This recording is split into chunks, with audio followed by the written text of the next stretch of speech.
ولا يحد بأين ولا يوصف بالأزواج ولا يخلق بعلاج ولا يدرك بالحواس ولا يقاس بالناس الذي كلم موسى تكليما وأراه من آياته عظيما.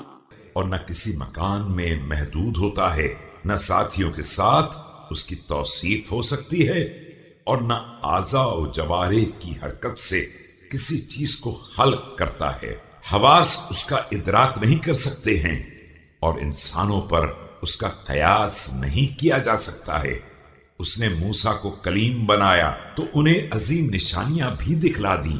بلا جوارح ولا أدوات ولا نطق ولا لهوات بل إن كنت صادقا أيها المتكلف لوصف ربك فصف جبريل وميكائيل وجنود الملائكة المقربين في حجرات القدس مرجحنين۔ حالانکہ نہ جوارح کو استعمال کیا اور نہ آلات کو، نہ کوئی نطق درمیان میں تھا اور نہ گلے کے کوے کی حرکت۔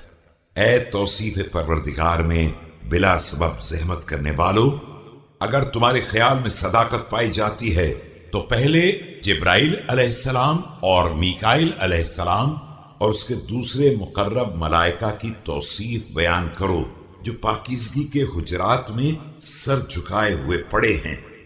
متولهة عقولهم أن يحدوا أحسن الخالقين فإنما يدرك بالصفات ذو الهيئات والأدوات۔